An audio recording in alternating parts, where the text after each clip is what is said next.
Hi, my name is Nabana and I'm an ANBU trustee and therapeutic practice lead. Hi guys, my name's Arabi and I'm an ANBU volunteer, and today we're going to talk about consent.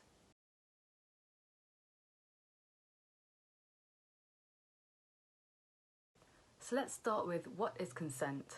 Consent means giving permission for something to happen, or agreeing to do something and being comfortable with that decision, both emotionally and physically. The same rule applies regardless of gender expression and sexuality. If you're planning to do anything sexual, both of you must give consent. Consent has to be given freely, and no one can be made to consent to something. It's not consent if someone does something because they feel like they have to. Also, you can't assume that someone has given consent. You have to be sure. Consent is an essential part of a healthy relationship or interaction, and it's really important to know what it is and how to spot it. Both you and the person you're with always need to consent before sexual activity, and if you want to do something sexual with your partner, every time the responsibility lies with you to check for consent and not with your partner to say no if they don't want to. Consent isn't permanent. Someone may have consented to something once, but it still means you have to ask again, as they could feel differently from last time. Also, consent to one sort of sexual activity does not mean consent to everything. People can't consent when they've taken drugs or alcohol, because this can affect their judgment. Also, flirting does not count as consent.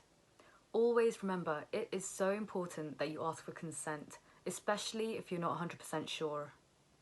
So let's talk about non-verbal communication. Someone may not tell you verbally that they do or do not consent to sex, but they can show you through their body language. If the other person seems tense, they may be nervous or frightened and are probably trying to hide how they feel. They may stop kissing you or not want to be touched or hugged, and these can be signs of non-consent, so don't ignore them. Check with the other person if they're okay. So let's set the record straight. You have not given consent if someone pressures you or guilts you into doing something that you may not want to do. Remember, consent has to be freely given.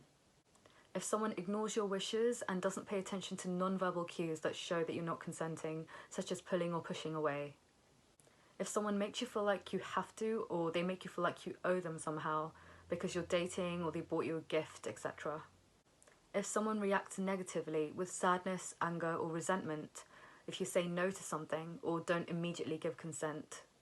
If someone tries to pressure you by calling you frigid or prude or saying, if you loved me, you would, ... If someone tries to pressure you into something to prove your sexuality to them. If someone encourages you to drink lots of alcohol or take drugs to make you more likely to have sex with them. It's also not consent if you're unable to legitimately give consent because you're asleep, you're unconscious, you're under the influence of conscious altering substances, or you're not able to understand what exactly you're saying yes to.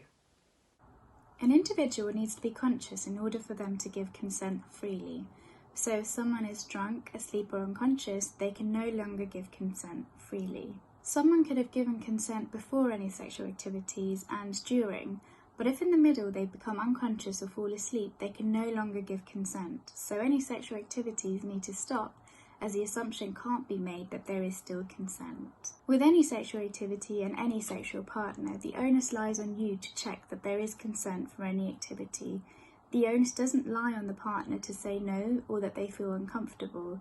So open up that communication channel and see what's best for both of you and what's comfortable.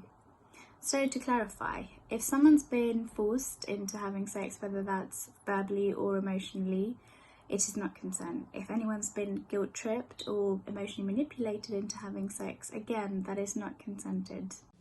So let's talk about sexual exploitation. Sexual exploitation can happen online, where people may be persuaded or forced to send or post sexually explicit images of themselves, take part in sexual activities via a webcam or a smartphone, or have sexual conversations either via text or online. Abusers may threaten to send videos, images, or copies of the conversation to the young person's family or friends, unless they take part in other sexual activity. Images or videos may continue to be shared long after the sexual abuse has stopped.